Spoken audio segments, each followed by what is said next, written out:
الصلاۃ والسلام علی الامام المظفر شجاع الغضنفر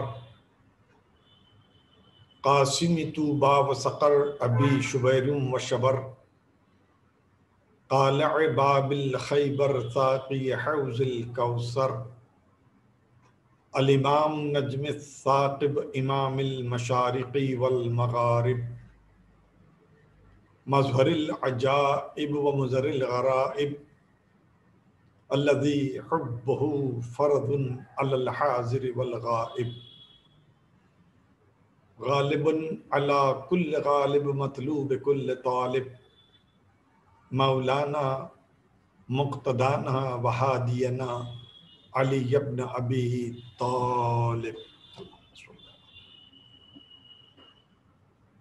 الصلاۃ والسلام علی والہ الطیبین الطاہرین المعصومین المظلومین ولعنۃ اللہ علی اعدائہم اجمعین من یومنا ھذا الی یوم الدین۔ عزیزان محترم، پتہ نہیں یہ پینڈیمک کی بلیسنگ ہے یا ہمارے اوپر اس کا عتاب کہ ہم لوگ مجبور ہو چکے ہیں اس طریقے سے مجالس کو منعقد کرنے کے لیے۔ باعث رحمت اس لیے میں نے کہا کہ بہت اچھا موقع ملا ہے کہ دنیا کے مختلف مقامات سے لوگ اس میں شریک ہوتے ہیں۔ بانی مجلس نے آج کے دن کی مناسبت سے مجھے موضوع دیا ہے سفر امام حسین۔ ہمارے پاس غالباً 40 منٹ کے قریب وقت ہے۔ کوشش کریں گے کہ ہم کسی طریقے سے گفتگو کو شروع بھی کریں گے اور ختم بھی کریں گے۔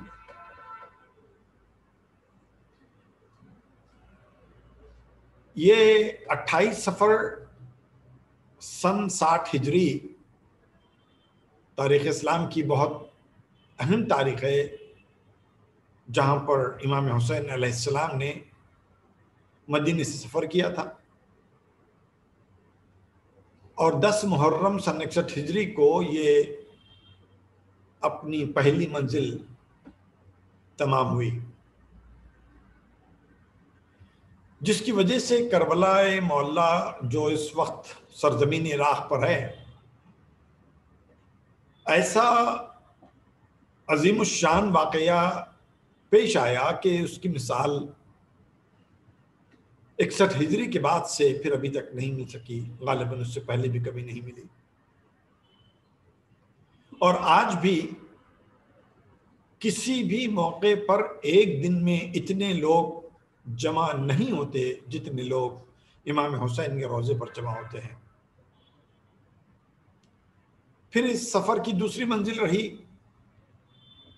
جہاں پر 11 محرم سے وہ لوگ جو 10 محرم کے واقعے کے بعد بچ گئے تھے، جس میں کچھ بچے بھی ہیں، کچھ مرد ہیں، کچھ عورتیں ہیں،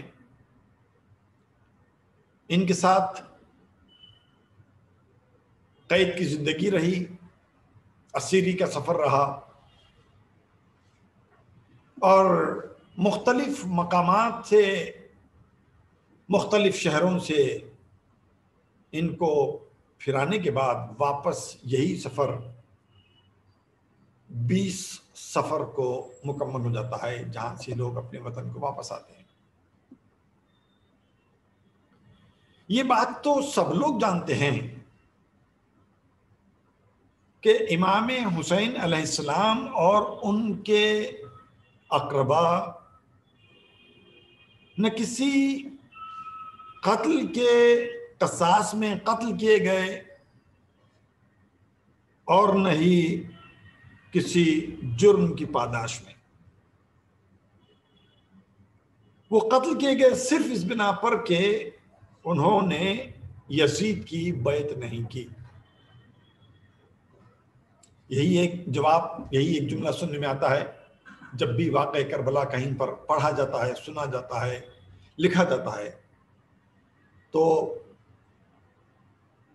یہ جملہ آتا ہے کہ یہ واقعہ اور امام حسین علیہ السلام کی شہادت اس لیے ظہور پذیر ہوئی کہ انہوں نے یزید کی بیعت نہیں کی۔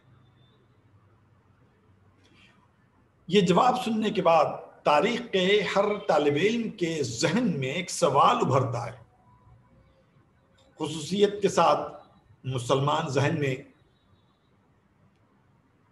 کہ امام حسین نے یزید کی بیعت کیوں نہیں کی؟ کیا چیز تھی کہ بیعت یزید کے مقابلے میں امام حسین کو اپنا پورا گھر قربان کر دینا آسان نظر آیا بجائے اس کے کہ وہ یزید کی بیعت کرتے؟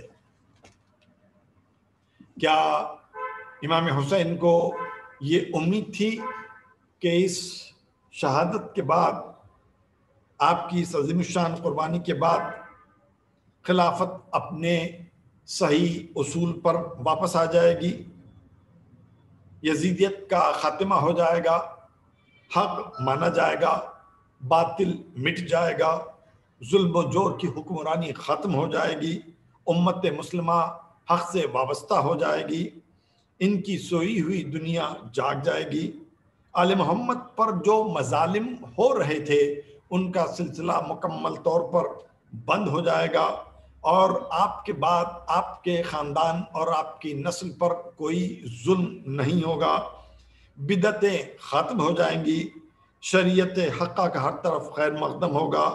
اگر ان باتوں میں سے کوئی ایک بات بھی مکمل ہو گئی ہوتی تو ہم سمجھتے تھے کہ یقیناً یہ اغراض و مقاصد تھے جس کے پیش نظر امام حسین نے اپنا گھر، اپنا وطن چھوڑنا، اپنے اہل و عیال کو، دوست اور احباب کو قربان کر دینا ان کے لیے آسان نظر آیا تاکہ یہ ان کے اغراض و مقاصد پورے ہو جائیں۔ زور شاعری یا زور خطابت کسی سے نتائج بیان کرا دے تو کرا دے، لیکن حقیقت یہ ہے کہ خلافت کا وہی رنگ رہا، ظلم و جور کا سلسلہ جاری رہا، حق سے دوری رہی۔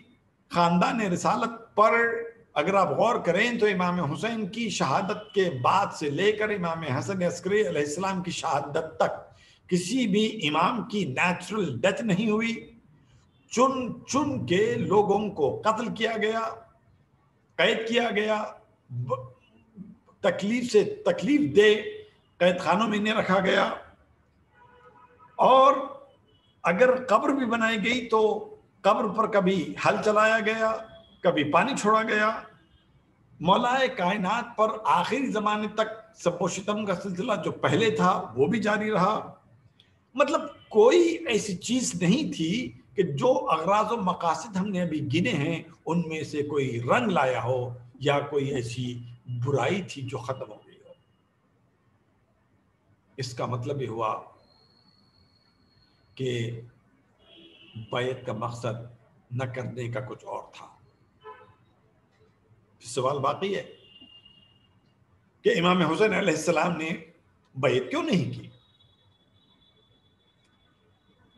اس کا ایک عام جواب لوگوں کی طرف سے یہ دیا جاتا ہے، لکھا جاتا ہے کہ امام حسین بیعت کیسے کرتے؟ یزید تو ظالم تھا، یزید جابر تھا، یزید فاسق تھا، یزید فاجر تھا، یزید گناہگار تھا، تو ایسے شخص کے ہاتھ پر بھلا امام حسین کیسے بیعت کرتے؟ سننے کے لیے کنسپٹ بہت اپیل کرتا ہے، لیکن یہ جواب کچھ سوچ سمجھ کر تاریخ میں پھیلایا گیا اور بعد میں لوگ اس کو بغیر سمجھے رٹتے رہے۔ ہمارا سوال یہ ہے کہ اگر یزید ظالم نہ ہوتا، فاجر نہ ہوتا، فاسق نہ ہوتا، گناہگار نہ ہوتا تو کیا امام حسین بیعت کر لیتے؟ یہ جواب اس لیے تیار کیا گیا گویا یہ امپریشن دینے کے لیے کہ گویا امام حسین سے پہلے ماحول بہت سازگار تھا. غالباً یزید وہ پہلا شخص ہے جو اتنا بد کردار ہوتے ہوئے مطالبہ بیعت کیا تھا جس کی وجہ سے امام حسین نے بیعت نہیں کی تھی. اس میں ایک دوسرا سوال بھی ہے. یزید اگر بد کردار تھا، ظالم تھا، جابر تھا، فاسق تھا، فاجر تھا، گنہگار تھا، تو یہ کب سے شروع ہوا؟ یزید کب سے گنہگار بن گیا؟ کب سے ظالم بن گیا؟ کب سے فاجر بن گیا؟ سوشل میڈیا کا زمانہ تو تھا نہیں. امام حسین علیہ السلام مدینے میں ہیں، یزید دمشق میں ہیں. وقت کتنا ملا ہے یزید کو؟ 15 رجب سن 60 ہجری کو معاویہ کا انتقال ہوا ہے، اور جس وقت معاویہ کا انتقال ہوا ہے اس وقت یزید دمشق میں نہیں تھا. اسے بلایا گیا، تخت حکومت پر بیٹھا، حکم نامہ تیار ہوا، مہر لگی، دستخط ہوئی، آدمی لے کر اس خط کو مدینے تک پہنچا، اور پھر امام حسین نے فیصلہ کیا کہ انہیں مدینہ چھوڑ دینے کا ہے. کب چھوڑا امام حسین نے؟ 28 رجب کو. بلکہ 28 بھی آپ کاؤنٹ نہیں کر سکتے، اس لیے کہ 28 کی صبح امام حسین مدینے سے نکل چکے تھے، یعنی 27 رجب. یعنی 15 رجب سے لے کر 27 رجب تک امام حسین کو 12 دن ملتے ہیں، جس کے اندر معاویہ کا انتقال بھی ہے، یزید کا دمشق واپس پہنچنا بھی ہے، خط لکھ کر قاصد کے ذریعے دمشق سے مدینے کو بھیجنا بھی ہے، وہاں پر ولید اور مروان سے گفتگو ہے، پھر امام حسین کا فیصلہ ہے. تو عقل یہ قبول کرنے کو تیار نہیں ہے کہ یزید کے تخت نشین ہو جانے کے بعد یزید اتنا زیادہ فاسق و فاجر و ظالم و بد کردار ہو چکا تھا کہ امام حسین نے اس کی بیعت کرنے سے انکار کر دیا. اگر یزید فاسق تھا، فاجر تھا، ظالم تھا، گنہگار تھا، بد کردار تھا، تو یہ ویسا ہی تھا جیسے تخت پر بیٹھنے سے پہلے تھا. تو سوال یہ ہوتا ہے کہ یزید خود سے خلیفہ نہیں بنا، یزید کو نامزد کیا گیا. تو اگر یزید ابتدا سے ہی تخت پر بیٹھنے سے پہلے ہی سے فاسق و فاجر و ظالم و بد کردار تھا تو الزام فقط یزید تک نہیں جائے گا، بلکہ الزام اس شخص تک بھی جائے گا کہ جس نے یزید کی بد کرداری، گناہگاری، ظلم، فسق و فجور کو دیکھنے کے بعد بھی اس نے یزید کو مسلمانوں کا خلیفہ نامزد کیا تھا. بات بہت دور تک جاتی ہے. یہ بد کرداری یزید کے تخت نشین ہونے کے بعد کی نہیں ہے. بد کرداری تو یزید کی اس وقت سے ہے جب سے وہ ہوش سنبھال چکا تھا.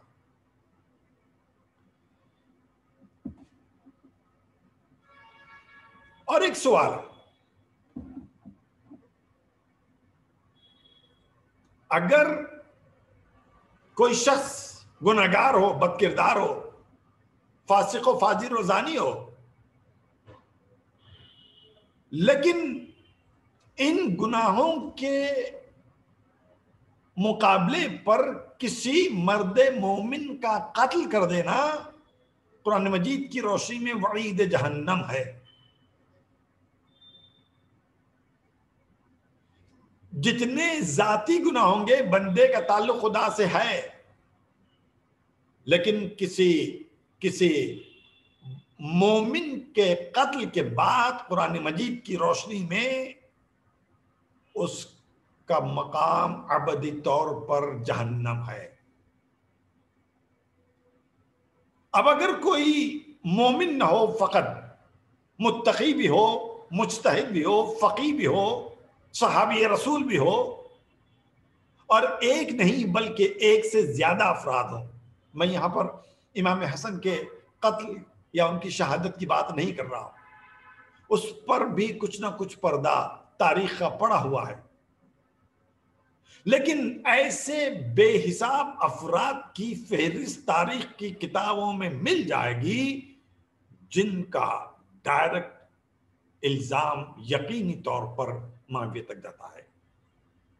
تو کسی کا شرابی ہو جانا، گنہگار ہو جانا، ظالم ہو جانا، یہ پھر بھی چاہے کتنا ہی بڑا کیوں نہ گناہ ہو، پھر بھی چھوٹا گناہ ہے بمقابلے کسی مومن کا قتل، بمقابلے کسی مجتہد یا فقیہ کا قتل، بمقابلے کسی صحابی رسول کا قتل.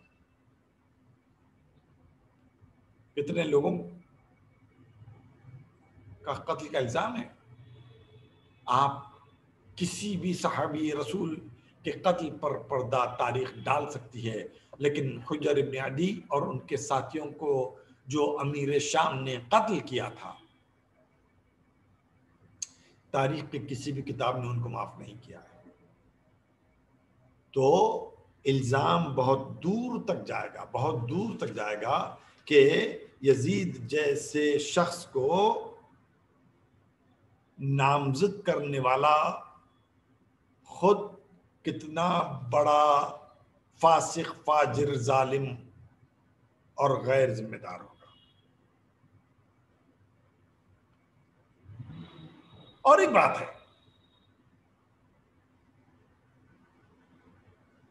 یزید کو جس نے خلیفۃ المسلمین نامزد کیا تھا،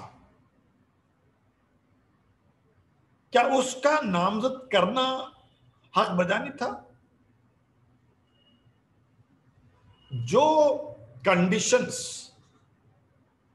صلح کے عنوان سے امام حسن اور امیر شام کے درمیان طے ہوئی تھی، اس کنڈیشنز میں ایک بہت ہی امپورٹنٹ کنڈیشن یہ تھی کہ معاویہ کو حق نہیں ہوگا کہ اپنے بعد کسی اور کو خلیفہ نامزد کرے، اور اس کے انتقال کے بعد حکومت امام حسن کو واپس مل جائے گی. یہی وجہ تھی کہ معاویہ نے اپنی زندگی میں کبھی بھی امام حسین کو یزید سے خطرہ محسوس نہیں کیا جتنا خطرہ ان کو امام حسن سے تھا. یہ مسلمانوں کا متفقہ فیصلہ ہے.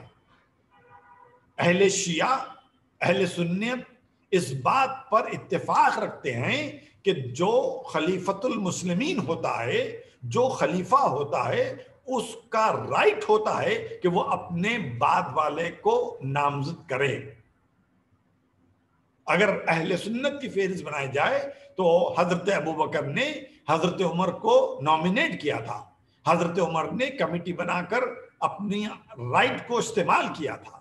اگر شیعوں کی بات کریں تو ہر امام اپنے بعد کے آنے والے امام کی نشاندہی کر کے، وصیت کر کے، نامزد کر کے گیا ہے. یعنی خلیفہ وہی ہوتا ہے جو نہ صرف خود خلیفہ ہوتا ہے بلکہ اس کا یہ رائٹ ہوتا ہے کہ وہ اپنے مرنے سے پہلے کسی دوسرے فرد کو خلیفہ نامزد کرے. معاویہ کو یہ حق کا نہ دینا اس بات کی دلیل بنتی ہے کہ امام حسن نے معاویہ کو خلیفہ تسلیم نہیں کیا تھا. حکومت حوالے کرنا الگ بات ہے، خلیفۃ المسلمین تسلیم کرنا الگ بات ہے. خلیفہ وہی ہوتا ہے جس کو اپنے بعد کسی اور کو خلیفہ نامزد کرنے کا حق بھی ہوتا ہے. عزیزان گرامی، پھر سوال اپنی جگہ پر باقی رہتا ہے کہ امام حسین نے بیعت کیوں نہیں کی.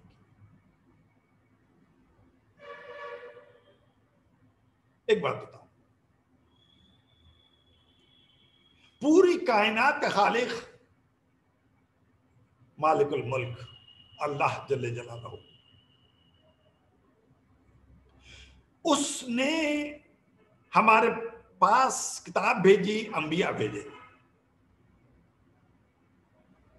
اور اس نے اعلان کر دیا یا ایھا الذین آمنوا اطیعوا اللہ واطیعوا الرسول واولی الامر منکم.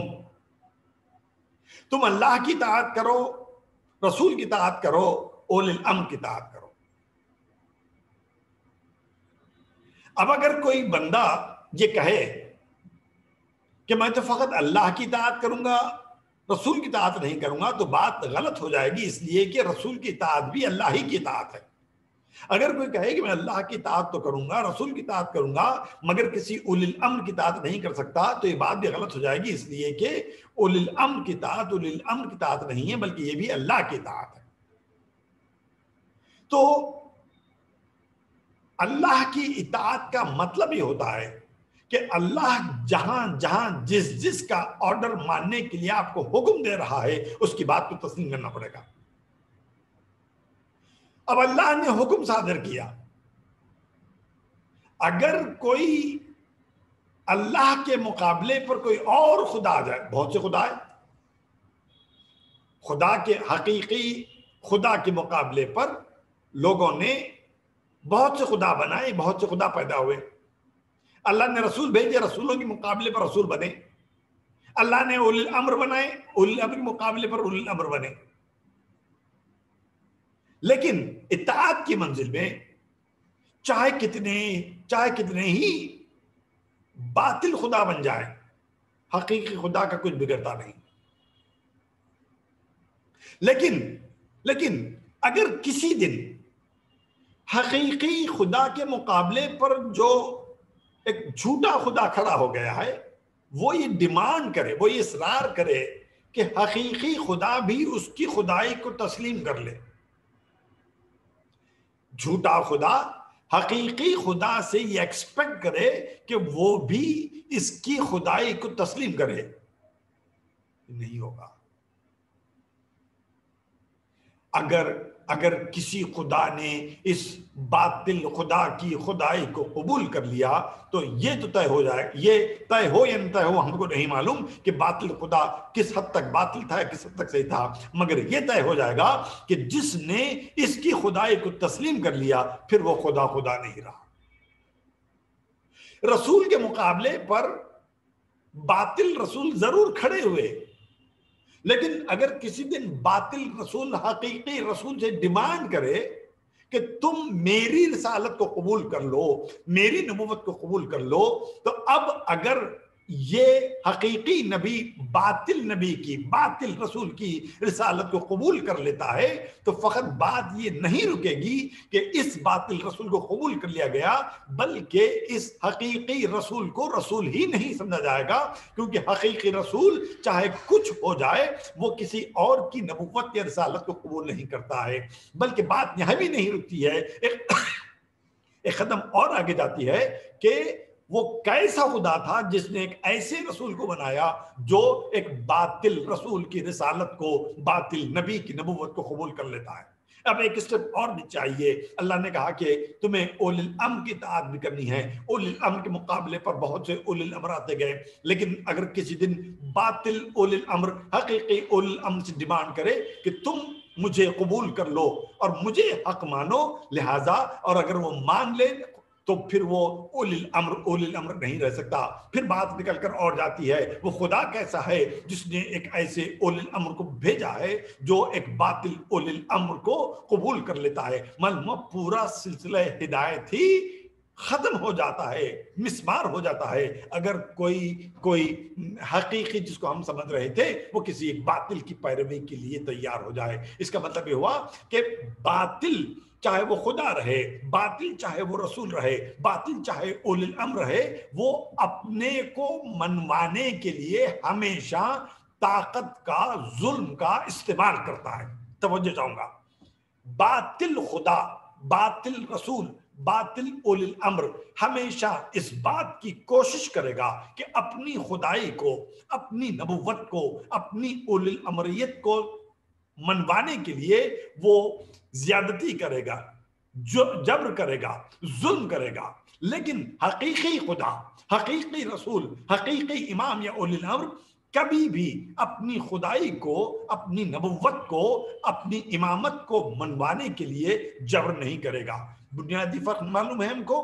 اس لیے کہ پوری دنیا بھی اگر حقیقی خدا کو نہ مانے پھر بھی خدا خدا رہتا ہے، لیکن اگر باطل خدا کو کوئی نہ مانے تو اس کی خدائی کمزور ہو جاتی ہے۔ پوری کائنات اگر حقیقی نبی کو نہ مانے، اس کی رسالت کو تسلیم نہ کرے، پھر بھی وہ رسول رسول ہوتا ہے، نبی نبی ہوتا ہے۔ لیکن اگر کوئی جھوٹا نبی، باطل نبی اپنی نبوت کو منوانے کے لیے زیادتی نہ کرے، اس کی نبوت کمزور ہو جائے گی، اس کی رسالت کمزور ہو جائے گی۔ اسی طریقے سے کوئی بھی حقیقی امام اپنی امامت کو منوانے کے لیے جبر اور زبردستی نہیں کرے گا، کیونکہ اسے معلوم ہے چاہے دنیا مانے یا نہ مانے وہ امام برحق ہے اور اس کی امامت کو کوئی ٹھیس نہیں پہنچتی۔ لیکن جب جو باطل امام بن کر کھڑا ہوتا ہے وہ ظلم و جور اور زبردستی کرتا ہے تاکہ اس کی امامت کو قبول کر لیا جائے، اور اگر نہیں کیا جائے گا تو امامت کمزور ہو جائے گی۔ اب عزیزان گرامی، یہی فارمولا امام حسین کے سفر مدینہ پر لا کر فٹ کریے کہ امام حسین اپنے وقت کے اول الامر کا نام ہے۔ یزید کی بیعت تو بہت دور کی بات ہے، اول الامر تو کسی کے پیچھے نماز بھی نہیں پڑھ سکتا۔ اول الامر کسی کے پیچھے نماز بھی نہیں پڑھ سکتا، اس لیے کہ جب ہم نماز میں کھڑے ہوتے ہیں تو صف میں کھڑے ہونے والا نیت کرتا ہے کہ میں جو امام سامنے کھڑا ہے اس کی اتباع میں قیام کر رہا ہوں، اس کی اتباع میں رکوع کر رہا ہوں، اس کی اتباع میں سجدہ کر رہا ہوں۔ اگر بالفرض محال امام حسین یا کوئی بھی اول الامر کسی اور پیش امام کے پیچھے کھڑے ہو کر نماز پڑھ لے تو اس کا مطلب یہ ہوا کہ وقت کا اول الامر پیش امام کی اتباع میں ہے، نہیں ہو سکتا۔ اب سمجھ میں آیا کہ فرعون اپنی خدائی کو منوانے کے لیے ظلم کیوں کرتا تھا۔ نمرود اور شداد نے لوگوں پر زیادتیاں کیوں کی تھی، اور یزید نے امام حسین سے بیعت کا مطالبہ کیوں کیا تھا۔ کتنی عجیب بات ہے،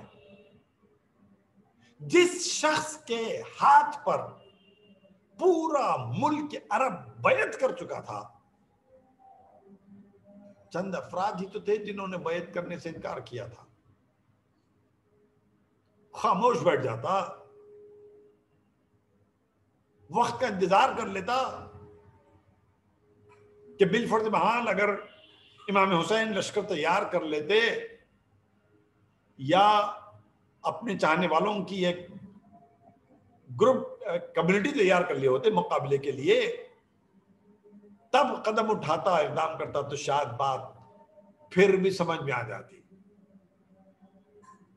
لیکن روز اول تخت نشین ہونے کے فوری بعد سب سے پہلا حکم امام حسین کی بیعت کے لیے دستخط کر کے مہر لگانا، اس بات کی خود یزید دلیل دے رہا ہے کہ گویا امام حسین کی شخصیت یزید سے اتنی قریب تھی کہ چاہے پورا ملک عرب اس کی شاہی، اس کی حکومت، اس کی خلافت کو مان لے، لیکن اگر امام حسین نے اس کو تسلیم نہیں کیا تو گویا کسی نے تسلیم نہیں کیا۔ یہی وجہ تھی کہ یزید چاہتا تھا کہ امام حسین اس کے ہاتھ پر بیعت کر لیں۔ جس میں نے کہا اس کے بعد ہمارا اور ایک اجلاس سے میں زیادہ وقت نہیں دے سکتا، لیکن عجیب اتفاق ہے نا کہ ایک شخص جس کے پاس، دیکھیے ہم لوگ اکثر کہتے ہیں نا شام، حکومت شام، حکومت شام، حکومت شام، چھوٹی حکومت کا نام نہیں تھا۔ اس دور کی 60 ہجری کے دور کی عظیم حکومتوں میں سے ایک حکومت کا نام تھا حکومت شام۔ موجودہ سعودی عرب، موجودہ عراق، موجودہ شام، part of Russia, to much extent part of Afghanistan, Iran, یہاں تک اس کے بارڈر جا کے مصر، یہاں تک بارڈر جا کے مل رہے تھے. کسی چھوٹی حکومت کے حاکم کا نام یزید نہیں تھا.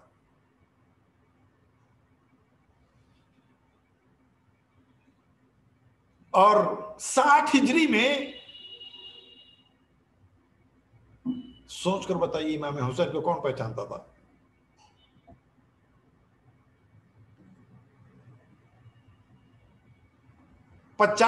ہجری میں امام حسن کی شہادت کے بعد 10 سال کا عرصہ ملا ہے. 50 ہجری سے لے کر 60 ہجری تک زیادہ سے زیادہ اتنا ملا کہ امام حج پر جاتے تھے. مدینے سے مکہ کا سفر ملا ہے. مجھے نہیں معلوم کہ اتنی ساری مسلمان حکومت کے کسی شہر کو امام حسین نے وزٹ بھی کیا ہو، مجھے نہیں معلوم. تو ایک ایسی شخصیت جو بظاہر ایک آئسولیٹڈ زندگی گزار رہی تھی مدینے کے کسی محلے میں، وہ یزید کے لیے کھٹکی کیوں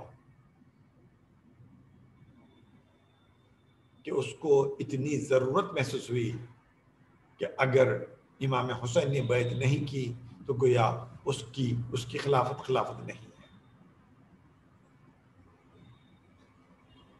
اب مقابلہ دولت، تخت، فوج، پروپیگنڈا مشنری، کتنے مساجد کے امام تھے جو بک چکے تھے، کتنے قاریان قرآن تھے جو بنی امیہ کی حکومت کے طرفدار بن چکے تھے، کتنے صحابی پیغمبر بھی تھے جو یزید کی ہاں میں ہاں ملانے کو تیار ہو چکے تھے. اور اگر عالم اسلام میں ایک ایسا سوال اٹھ گیا تھا کہ یزید جیسا حاکم دمشق کے تخت سے مدینے کے ایک محلے میں رہنے والے ایک انسان کی بیعت کا مطالبہ کر رہا اور وہ کہہ رہا ہے کہ میں گھر سے نکل جاؤں گا، وطن سے نکل جاؤں گا مگر بیعت نہیں کروں گا، دنیا کے اس وقت کے دوسرے مسلمان کیا کر رہے تھے؟ ابھی اتنا وقت نہیں گزرا تھا کہ ہم سمجھیں کہ تمام کے تمام اصحاب پیغمبر انتقال کر گئے تھے. نہیں، اصحاب پیغمبر بھی باقی تھے، قاریان قرآن بھی باقی تھے، تابعین بہت کثرت میں باقی تھے. پتہ نہیں اور کتنے متقی پرہیزگار مسلمان ہوں گے. And you look at the time جب امام حسین مدینے سے نکلے ہیں تو مدینے سے لے کر مکے سے لے کر جو تمام منزلیں طے کرتے ہوئے کربلا تک آئے ہیں، کتنا عرصہ گزرا ہے؟ رجب کی 28، شعبان، رمضان، شوال، ذیقعد، ذی الحج، 5 مہینے 2 دن. چلیے 4 مہینے کاؤنٹ کر لیجیے. 8 ذی الحجہ کو امام حسین نے مکہ چھوڑ دیا تھا. کتنی فکر انگیز بات ہے یہ کہ ایک اکیلے انسان کی بیعت کے لیے ایک زبردست حکومت کا زبردست حاکم بیعت لینا چاہتا ہے مگر اس کو نہیں. اور کتنی کوشش کی اس نے. مدینے میں ولید کے ذریعے، مکے میں حاجیوں کا لباس پہنا کر قاتلین کو بھیجنے کے ذریعے، راستے میں ہر کے ذریعے، کربلا میں پانی کے ذریعے، شب عاشور جنگ کے حملے کے خوف کے ذریعے، روز عاشورہ جنگ کے ذریعے، یزید کا ایک ہی مطالبہ تھا کہ حسین بیعت کر لیں. شہادت کے آخری لمحات تک امام حسین نے اگر یہ سوال کیا تھا لشکر یزید کے سپہ سالار سے کہ کیا کوئی سولوشن، کوئی طریقہ نکل سکتا ہے کہ جس کی وجہ سے امام حسین شہادت کے امام حسین کو قتل کرنے کے جرم سے عمر سعد لشکر یزید بچ جائے، تو جواب ایک ہی تھا کہ آپ کو یزید کی بیعت کرنی پڑے گی. اب بتائیے سوچ کر، کربلا میں جیتا کون اور ہارا کون؟ مطالبہ تھا یزید کا بیعت حسین سے کہ حسین بیعت کریں. امام حسین نے بیعت سے انکار کیا. حسین اپنے اصول پر اپنی پوری زندگی باقی رہے. یزید سب کچھ کر کے بھی حسین کی بیعت نہیں لے سکا.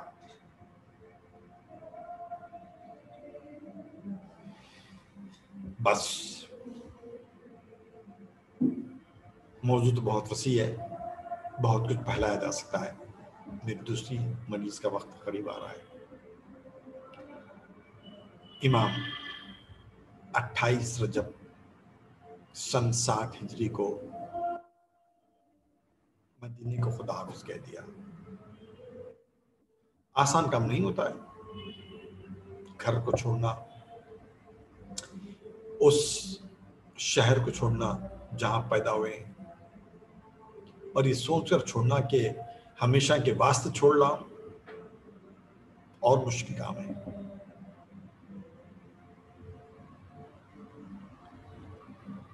سب سے زیادہ مشکل تو یہ بھی تھا کہ جہاں پر بھائی بہن دوست احباب، بھائیوں کے بچے بہنوں کے بچے، بیوی، خود اپنے بچے، یعنی پورا خاندان قافلے میں جا رہا ہے. 6 مہینے والا بھی ہے، 4 سال والی بھی ہے.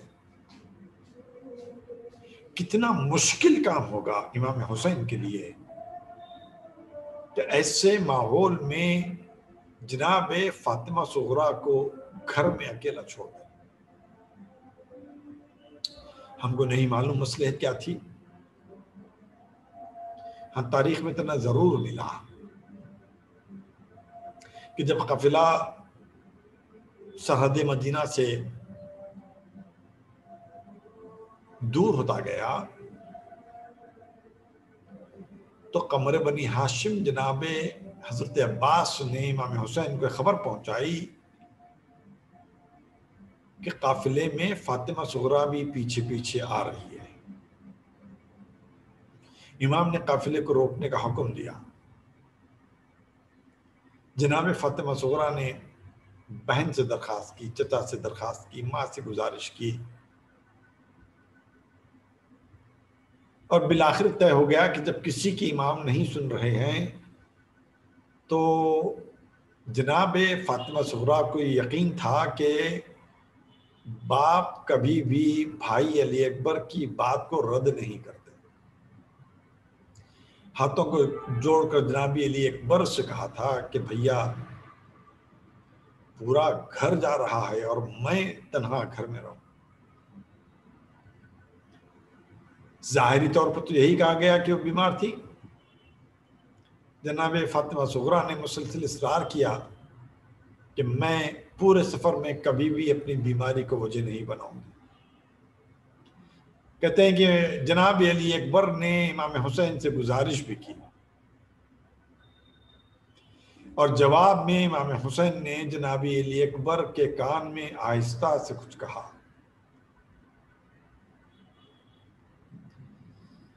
اس کے بعد جناب علی اکبر خاموش ہو گئے.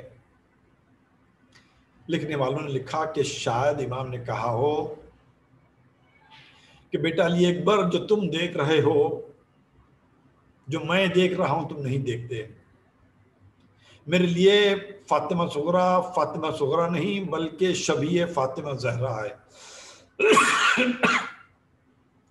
اور مجھے معلوم ہے کہ میری شہادت کے بعد عورتوں کو اسیر کر کے قیدی بنا کر درباروں میں ٹھہرایا جائے گا. غیرت حسین اس بات کو گوارا نہیں کرتی کہ شبیہ فاطمہ زہرا یزید یا ابن زیاد کے سامنے قیدی بن کر کھڑائی جائے. جناب علی اکبر نے جناب فاطمہ صغرا کو دلاسا دیا کہ ہم جہاں بھی جا رہے ہیں، جیسے ہی منزل پر پہنچ جائیں گے تو میں خود آپ کو لینے کے لیے آؤں گا. یہ اطمینان دلایا تھا بھائی نے بہن کو. تو جناب فاطمہ صغریٰ نے پوچھا ٹھیک ہے جائیے خدا حافظ، مگر یہ بتائیے کہ اگر مجھے آپ کی یاد آئے تو میں کیا کروں؟ علی اکبر نے پوچھا کیا چاہتی ہو؟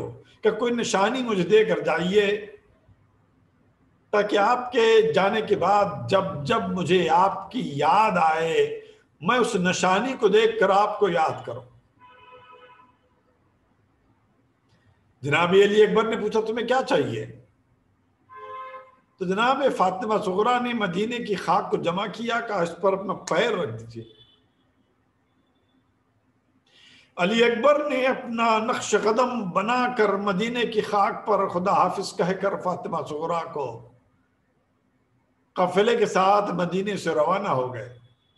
آج بھی وہ مقام زیارت گاہ فاطمہ صغریٰ کے عنوان سے سرحد مدینہ پر ہے. زائرین جاتے ہیں اس مقام کی زیارت کرتے ہیں. وہ مقام ہے جہاں پر فاطمہ صغریٰ جناب علی اکبر کا انتظار کرتی رہی، اور کچھ مٹی تھی کچھ خاک تھی جسے جناب ام سلمہ کو امام حسین نے دیا تھا کہ اس کو اٹھا کر رکھیے، جب تک یہ خاک ہے سمجھیے کہ حسین زندہ ہے، اگر کبھی یہ خاک خون میں بدل جائے تو سمجھیے کہ حسین کی شہادت ہو گئی. قافلہ مدینے سے چلا گیا، دن گزرے مدینے میں، راتیں گزری، مہینے گزرے. صبح ہوتی فاطمہ صغریٰ اس مقام پر آ جاتی جو سرحد مدینہ پر زیارت گاہ فاطمہ صغریٰ ہے. ہر وہ شخص جو مدینے سے باہر نکلتا ہے اسے سوال کرتی ہے کہ شخص اتنا بتا دے کہ کیا تو عراق کی طرف جا رہا ہے؟ اگر وہ کہہ دیا کہ ہاں میں عراق کی طرف جا رہا ہوں تو بی بی نے گزارش کرنی تھی کہ میرے بابا کے نام پر میں نے خط لکھا ہے، میرے بابا کے حوالے کر دے. قاصد نے سوال کیا کہ تمہارے بابا کا نام کیا ہے؟ کہا میرے بابا کا نام حسین ہے. کہ میں تمہارے باپ کو کیسے پہچان سکتا ہوں؟ کہا کہ ان کا ایک بھائی ہے جس کا نام عباس ہے، ان کا ایک جوان بیٹا ہے جو شبیہ پیغمبر ہے، اس کا نام علی اکبر ہے. ہمیں نہیں معلوم کہ فاطمہ صغریٰ نے خط میں کیا لکھا، وہ خط کب پہنچا، کس عالم میں امام حسین نے اس خط کو پڑھا اور جواب دیا. یہاں تک کہ ایک مرتبہ محرم کا چاند آسمان پر نمودار ہوا. آج بھی یہ دستور ہے کہ لوگ نئے چاند کو دیکھ کر دعائیں مانگتے ہیں. تو بی بی نے دعا کی کہ پالنے والے میرے بابا کو مجھ سے ملا دے، میرا بابا اگر کسی مصیبت میں مبتلا ہے تو اس کی مصیبت کو آسان کر دے. تاریخیں گزری، بھوک اور پیاس کا عالم ویسے ہی تھا جیسا کربلا والوں کے ساتھ رہا.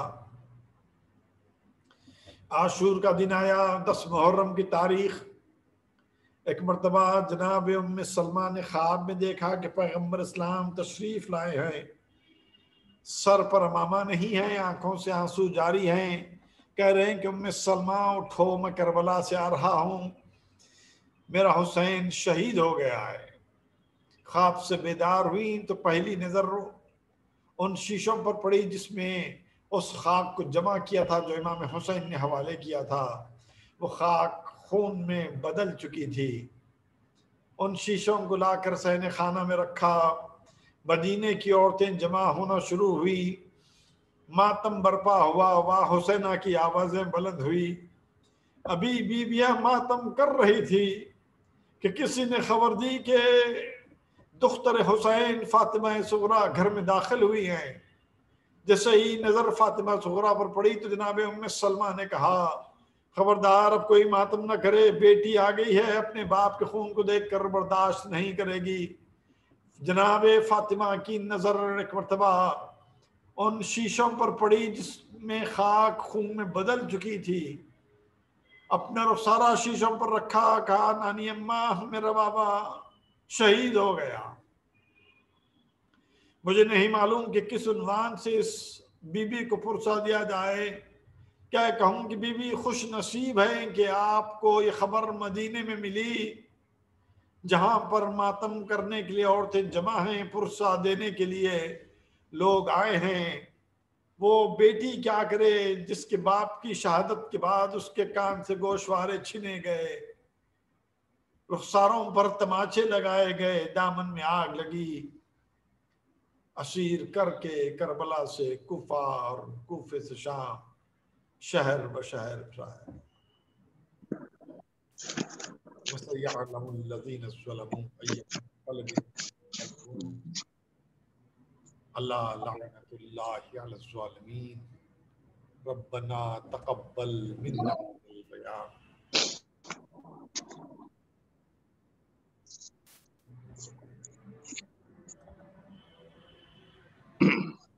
توجہ زیارت.